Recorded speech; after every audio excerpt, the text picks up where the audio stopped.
Hallelujah. मुझे सुनने वाले हर एक को जल्द आने वाले यीशु मसीह के नाम में आप सभी को प्रेम भरा सलाम। मैं आशा करता हूँ आप सभी दिन प्रतिदिन लगातार यीशु मसीह में बढ़ते जा रहे हैं। आइए मेरे प्रियो, आज के मनन के विषय में हम आगे बढ़ेंगे। मनन में आगे बढ़ने से पहले आइए हम अपनी अपनी आंखों को बंद करें और परमेश्वर से हम प्रार्थना करें। प्यार प्रभु जी राजा, धन्यवाद परमेश्वर इस सुंदर समय के लिए। यीशु मसीह, हम तेरे नाम को ऊंचा उठाते हैं, तेरी स्तुति प्रशंसा हम करते हैं परमेश्वर। तू ही आदर और महिमा के योग्य प्रभु है, तेरे जैसा और कोई भी नहीं परमेश्वर। प्यार प्रभु जी राजा, अभी जब हम वचन से मनन करने जाते हैं, तेरा वचन जो दोधारी तलवार है परमेश्वर, हम सभी के हृदय में कार्य करने पाए, ताकि प्रभु जी तेरे उस उद्धार के करीब हम सभी पहुंचने पाए परमेश्वर। तेरी योजना हम सभी के जीवन में पूरी होने पाए। या प्रभु जी, आगे के समय को पवित्र आत्मा तेरे हाथ हम सौंपते हुए यह प्रार्थना यीशु के नाम से मांगता हूँ, आमेन आमेन। एक और बार फिर से आप सभी को जय मसीह की। मेरे प्रियो, आज का जो विषय है मेरा वह इस प्रकार से है कि हम किस तरह से पाप के ऊपर या फिर पाप से छूट सकते हैं या फिर पाप के ऊपर जयवंत हो सकते हैं। मेरे प्रियो, वचन में आगे बढ़ने से पहले आप सभी जानते होंगे या फिर आपने व्यक्तिगत रूप से देखा भी होगा कि यह पाप हर एक मानव जाति में बहुत ही तीव्रता से उनके खून में भर के रखा है, उनके रगों रगों में भरा हुआ है। यहाँ तक कि आज जो बच्चा इस पृथ्वी में जन्म लेता है वह भी पाप से ग्रस्त है। आप सोचेंगे कैसे? उदाहरण के तौर पर, यदि आप उस बच्चे को जो जन्म लेके कुछ महीने हुए हैं, आप उन्हें दूध का डिब्बा दें या फिर उन्हें दूध पीने का सामग्री दें, तो वे उसे नहीं लेते हैं। या तो आप उन्हें फ़ोन दिखाइए, मोबाइल फ़ोन दिखाए या फिर 1 रुपये का सिक्का दे, कॉइन दे, तो झट से उसे पकड़ लेते हैं। और फिर यदि आप उनसे मांगे तो वे आपको नहीं देते हैं। तो यहाँ पर हम देखते हैं कि उन छोटे बच्चों का जो उस कॉइन के प्रति, उस रुपए के प्रति, उस फ़ोन के प्रति आकर्षण है, आगे चल के वह एक पाप की ओर लेके जाता है। क्यों? वो इसलिए क्योंकि उस बच्चे के रगों में, उस छोटे बच्चे के खून में ही वह अंश डाल के है। यह कैसे? यदि आप उत्पत्ति की पुस्तक पढ़ेंगे, वहाँ पर इस विषय में स्पष्ट रूप से इसका विवरण किया गया है कि किस प्रकार से शैतान ने आदम और हवा को बहलाया फुसलाया और उन्होंने उनकी सुनने के कारण वे पाप में गिरे और हर एक प्रकार की आशीषों से वे वंचित रह गए। और फिर उनके बाद जो भी पीढ़ी जन्म लिया इस पृथ्वी में, हर एक पाप से ही जन्मे हैं। तो विषय हमारा इस प्रकार से है कि किस रीति से या फिर किस प्रकार हम पाप से जयवंत हो सकते हैं या फिर कैसे हम पाप से बाहर आ सकते हैं।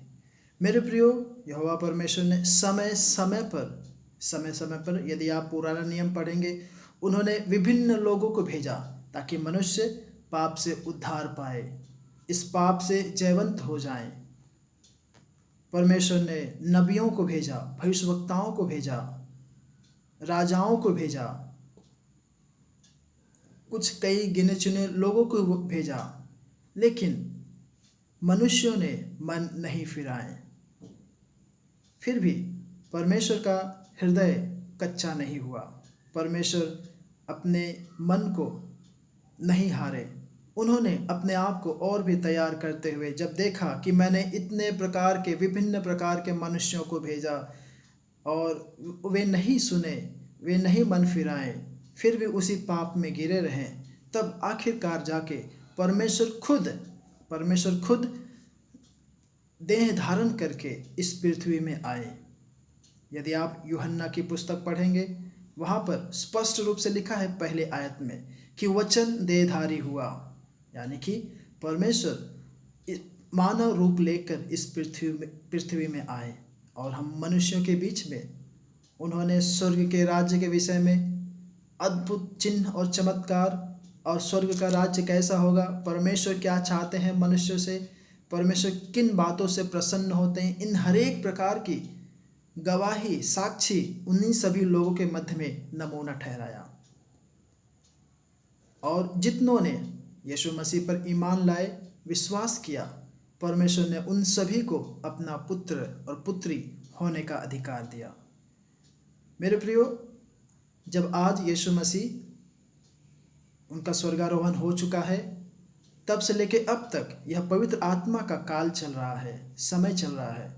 और तब से लेके अब तक पवित्र आत्मा अपने हर एक बच्चों को उनके जीवन में कार्य करता है, ताकि वे हर एक जन पाप से जयवंत पाए। और जिस प्रकार से यीशु मसीह पवित्र हैं, प्रेमी हैं, हर एक जन पवित्र और प्रेमी बने। तो आइए हम देखेंगे कुछ मुद्दा को, कुछ पॉइंट्स को, कि कैसे हम पाप से बाहर आ सकते हैं या फिर हम कैसे उसके ऊपर जयवंत हो सकते हैं। तो सबसे पहला मुद्दा इस प्रकार से है कि हम पवित्र आत्मा की सामर्थ्य को और परमेश्वर के वचन को खोजें। हाँ मेरे प्रियो, आप पवित्र आत्मा की सहायता मांगे, मदद मांगे। जब कभी भी आप किसी दुविधा में फंस जाते हैं या फिर पाप करने के जैसा एक माहौल बन जाता है, तब आप उस वक्त पवित्र आत्मा की सहायता मांगे या फिर पवित्र आत्मा को पुकारे, उसे कहें, परमेश्वर तू मुझे इन समस्याओं से बचा। और आप इसी के संग साथ परमेश्वर के वचन को भी खोजें। क्यों? वचन ऐसा कहता है कि परमेश्वर ही वचन है और वचन ही परमेश्वर है। तब जब आप वचन खोजेंगे, वचन पढ़ेंगे और वचन के ऊपर दिन और रात मनन करेंगे, मेरे प्रियो, आप पाप करने से बच जाएंगे। और इतना भी नहीं, जब कभी भी आपको इस प्रकार की दुविधा नजर आती है, मेरे प्रियो, आप तुरंत उन बातों को पवित्र आत्मा के हाथों में सौंपें। तो पवित्र आत्मा जो हम सभी का सहायक है, मददगार है, आपको अवश्य उन बातों से उभारेगा। तो दूसरा मुद्दा इस प्रकार से है कि आप ऐसे माहौल से, ऐसे सिचुएशन से, ऐसी परिस्थिति से आप दूर रहे जो आपको पाप करने में गिराती हैं। उदाहरण के तौर पर, यदि आप पहले शराब पीने वाले या फिर दारू पीने वाले व्यक्ति थे और आप यीशु मसीह को जाने पहचाने और आप उस यीशु मसीह में बढ़ना चाहते हैं, तो आप अवश्य, आपके अंदर जो पवित्र आत्मा है, जो आपको स्पर्श करता है, वह आपको दारू पीने नहीं देगा। क्यों? क्योंकि वचन ऐसा कहता है कि तुम्हारा शरीर परमेश्वर का मंदिर है। तो यह वचन आपको बार बार स्मरण दिलाएगा, याद दिलाएगा कि आप अपने पुराने शराबियों के संगति छोड़ें, जो आपके शराबी मित्र हैं उनकी संगति छोड़ें, या फिर आप खुद से निर्णय लेना है, आप खुद से निर्णय लेना है कि मैं इन्हीं लोगों के मध्य में नहीं जाऊंगा, ऐसी माहौल में नहीं बैठूंगा, ऐसी परिस्थिति में नहीं बैठूंगा। यदि आपको लगता है कि मेरे दोस्त जो मुझे गिराने को ताक में है, मुझे और उस पाप में गिराने के उत्साह में है, आपको पता है यदि वे इस रास्ते में हैं, इस रास्ते से उनका ठिकाना जाता है, उनका डेरा बसेरा यहीं पर है, तब आप ठीक उसके विपरीत मुड़ जाएं। कहने का मतलब, आप टर्न बैक करें, आप पीछे मुड़ जाएं और आप दूसरे रास्ते से होकर जाएं। शुरू में आपको बहुत कठिनाइयां होंगी, मगर पवित्र आत्मा जो आपके साथ है आपको अवश्य मदद करेगा। तीसरा मुद्दा वह इस प्रकार से है कि आप परमेश्वर के ऐसे लोगों को खोजें, परमेश्वर के ऐसे व्यक्तियों को खोजें, प्रभु के दासों को खोजें जो पवित्र आत्मा से भरे हैं और जो उसकी भरपूरी में, जो मैच्योरिटी में, जो परिपक्वता से पूरी रीति से भर के हैं। तो क्या होगा जब आप ऐसे लोगों को खोजेंगे, ऐसे लोगों के संग साथ रहेंगे, तब उसका असर ऐसा होगा कि आप उनके जीवन से कुछ न कुछ आशीष पाएंगे। आप देखेंगे कि आपके गुरु जो बहुत ही परिपक्व हैं, ऐसे जो परमेश्वर के दास हैं, जो यीशु के संग साथ हमेशा लगे रहते हैं या फिर उन्हीं के संग साथ उनका उठना बैठना रहता है, तब मेरे प्रियो आप भी धीरे धीरे धीरे धीरे करके यीशु मसीह के संग साथ के रिश्ते में बढ़ने लगेंगे। और इतना भी नहीं, यदि आप एक परिपक्व, एक सिद्ध व्यक्ति के सानिध्य में है, एक संगति में है, तो मेरे प्रियो वह आपको कभी भी गिरने नहीं देगा। अगर हो सके तो वह जरूर व्यक्ति आपके इस सिचुएशन के लिए, इस परिस्थिति के लिए वह प्रार्थना करेगा और आप उस परिस्थिति से, उस माहौल से बच जाएंगे। तो मेरे प्रियो, इसके लिए मैं चाहूँगा आप पहला यूहन्ना अध्याय 3 आयत 9 निकालिए। वहाँ पर इस प्रकार से लिखा है, जो कोई परमेश्वर से जन्मा है वह पाप नहीं करता, क्योंकि उसका बीज उसमें बना रहता है। यानी कि जो कोई परमेश्वर से जन्मा है, परमेश्वर का बीज उसमें बना रहता है और वह व्यक्ति पाप नहीं करता, और वह पाप कर ही नहीं सकता क्योंकि परमेश्वर से जन्मा है।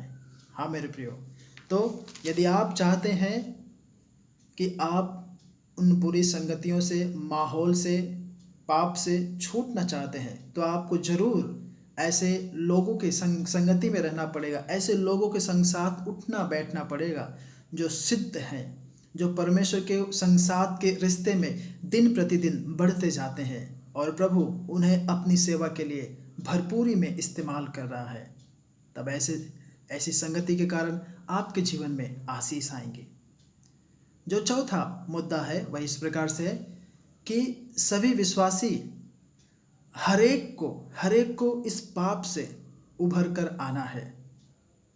कहने का मतलब हर एक लोगों को जो शत्रु ने पाप में गिरा के रखा है यीशु में आने से पहले, उन हर एक को जो यीशु मसीह के कहलाते हैं, इन सारी बातों से उभर कर आना है, उससे जयवंत होना है और एक जयवंत जीवन जीना है, एक विजयता का जीवन जीना है।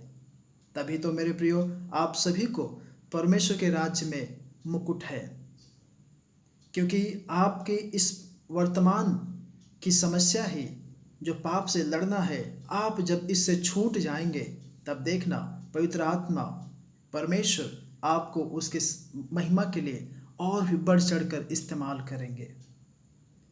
तो होने पाए हम सभी के जीवन में परमेश्वर का बीज होने पाए, परमेश्वर का अंश होने पाए। पांचवा मुद्दा इस प्रकार से, जब आप इस रीति से इन सारी बातों का पालन करेंगे तब आप एक न्यू बॉर्न या फिर एक नया मनुष्य जिस प्रकार से जन्म लेता है, एक नया बच्चा जब जन्म लेता है तो उसके जीवन में कई सारे प्रकार के, विभिन्न प्रकार की नई नई आदतें आती हैं। तब आपको मेरे प्रिय आप अपने स्वभाव में, अपने एटीट्यूड में, अपने व्यवहार में परिवर्तन लाना होगा, और यह तभी होगा जब आप पवित्र आत्मा को अगुवाई देंगे, उनके हाथों में अपने आप को सौंपेंगे। तब देखना धीरे धीरे धीरे आपका हर एक व्यवहार, आपकी हर एक करनी, आपका बोलचाल, आपका रहन सहन, उठना बैठना, सब कुछ परमेश्वर बदल देंगे। और आप जो कोई भी आपको देखेगा, आपके जीवन से परमेश्वर का झलक उसे दिखाई देगा। आपके बोलने से लोग आशीषित होंगे, अनुग्रहित होंगे। तो होने पाए हम सभी परमेश्वर के और भी कई सारे एटीट्यूड में उसकी बातों को हम अपनाएं, पवित्र आत्मा को हम कहें तू हमारे जीवन में कार्य कर। तब जब ऐसा होगा तब आपका जीवन बदलता हुआ होगा। छठवां मुद्दा इस प्रकार से है कि आप जब इन सारी बातों को जब आप नए रीति से अपनाते हैं तब मेरे प्रियो आप यीशु मसीह के एक नए परिवार में शामिल होते हैं। क्यों? क्योंकि पहले तो आप पाप के गुलाम, पाप में पूरी रीति से फंसे थे और आप उस दलदल के कीचड़ के व्यक्ति थे, आप पुराने व्यक्ति थे। मगर जब आपने यीशु मसीह को अपनाया और अपने जीवन में परिवर्तन लाते जा रहे हैं, तब आप एक नए परिवार बन जाते हैं यीशु मसीह में। और इतना भी नहीं, आप उस यीशु मसीह के परिवार में शामिल हो जाते हैं। यह कब होगा? जब आपके पाप क्षमा किए गए और आप परमेश्वर के द्वारा प्यारे हो जाते हैं। कहने का मतलब, जब परमेश्वर आपसे प्यार करते हैं और परमेश्वर आपको क्षमा करते हैं, तब मेरे प्रियो आप उस परमेश्वर के संगति में, उसके सानिध्य में, उसके परिवार में और भी घनिष्ठता से और भी मजबूती से बढ़ते जाते हैं। तो मेरे प्रियो, हम सभी जो यीशु मसीह में बढ़ रहे हैं, इस नए परिवार में हम शामिल हो जाएं और अपने परिवार में यीशु मसीह को अनुमति दें कि वो हमारा नियंत्रण ले, वो हम पर हुकूमत करें। और जब ऐसा होगा तब आप परमेश्वर के प्रिय व्यक्ति होंगे। आगे आखिरी मुद्दा इस प्रकार से है, पवित्र आत्मा आपको मदद करेंगे कि आप यीशु मसीह के जैसा बने। मैंने ऊपर कई सारी बातें बताई। जब आप उन सारी बातों को पालन करते करते जाएंगे, तब आखिरकार जो पवित्र आत्मा का मुख्य लक्ष्य है, मुख्य मकसद है, वह यह है कि आप यीशु मसीह के जैसा बनते जाएं। यीशु मसीह जैसा है वैसा आप बने। उसके लिए हम पढ़ेंगे रोमियो की पत्री 12 अध्याय आयत 2। वहाँ पर इस प्रकार से लिखा है, इस संसार के सदस्य ना बनो, इस संसार के समान न बनो, परंतु तुम्हारे मन के नए हो जाने से तुम्हारा चाल चलन भी बदलता जाए, जिससे तुम परमेश्वर की भली और भावती और सिद्ध इच्छा अनुभव से मालूम करते रहो। हाँ मेरे प्रियो, जब आप पवित्र आत्मा में और भी आगे बढ़ते जाएंगे उस सिद्धता की ओर, अपने मनों को नवीनीकरण करते हुए, जब आप एक न्यू बॉर्न बेबी जैसे, एक नए जन्म शिशु की नाई आप परमेश्वर के राज्य में आएंगे निष्कलंकता के साथ। मेरे प्रियो, जिस प्रकार से वह नया बच्चा धीरे धीरे अपने घुटनों के ऊपर रेंगता है, फिर चलता है, कितनी बार गिरता है, फिर धीरे धीरे वह चलना सीखता है, फिर दौड़ना सीखता है, आपको भी इसी रीति से यीशु मसीह में आगे बढ़ना है। और फिर तब आप मेरे प्रियो परमेश्वर की हर एक इच्छाओं को आप जानने लगेंगे। क्यों? क्योंकि आप यीशु मसीह में धीरे धीरे बढ़ने लगे हैं। जिस प्रकार से एक छोटा बच्चा, उसे मालूम है कि मेरे पिताजी को, मेरे पापा को अभी वे गुस्से में हैं, अभी वे नाराज़ हैं, अभी वे खुशहाली में हैं, वह उनके चेहरे को देख के बता सकता है। तो ऐसे ही जब आप पवित्र आत्मा के संगति में, सानिध्य में, परमेश्वर के हर एक दान वरदानों से, गुणों से भरते जाएंगे और अपने मन को आप नवीनीकरण करते हुए और भी नया परमेश्वर के सम्मुख और भी पवित्र करते जाएंगे, तब मेरे प्रियो परमेश्वर की हर एक इच्छाओं को आप जानने वाले होंगे। और इतना भी नहीं, आप यीशु मसीह के समान, यीशु मसीह के जैसा बढ़ने लगेंगे। तो होने पाए वह परमेश्वर जो बहुत ही जल्द आने वाला है, जो हर एक के कामों के अनुसार उनका न्याय करने वाला है। मेरे प्रियो, हर एक को उस आग में से होके जाना पड़ेगा, ताकि जो कुछ भी, यदि आपके जीवन में कूड़ा करकट गंदगी है, वह वहीं पर जल जाएगी। मगर जो ठोस है, जिस प्रकार से सोना यदि आग में से होके जाए तो उसके अंदर की हर एक अशुद्धियाँ वहीं पर नष्ट हो जाती है और शुद्ध सोना वह बाहर निकलता है। तो इसी रीति से आपको भी तमाम प्रकार की परीक्षाओं से होके जाना पड़ेगा। आपको यीशु मसीह का हाथ थामना पड़ेगा, तभी आप जाके पूरी रीति से शुद्ध व्यक्ति निकल सकते हैं। तो होने पाए हम सभी यीशु मसीह का दामन थाम ले, उसके हाथों को हम थाम ले, ताकि हम में से हर एक जन जो दुष्शत्रु ने मानव जाति को पाप में गिराया, परमेश्वर की इच्छा है कि हर एक जन उसके उस उद्धार को प्राप्त करे, अनंत काल के जीवन को प्राप्त करे। मेरे प्रियो, हम उसके दामन को थाम ले और यीशु मसीह के जैसा बने, और पवित्र आत्मा अवश्य आपको मदद करेगा। जब आप अपने मनों को, सोच विचारों को यीशु मसीह के अनुसार नवीनीकरण दिन प्रतिदिन करते जाएंगे, परमेश्वर अवश्य आपको आशीषित करेंगे और आप यीशु मसीह जैसा बनते जाएंगे। परमेश्वर आप सभी को इन वचनों से आशीषित करे, अनुग्रहित करे। आमेन।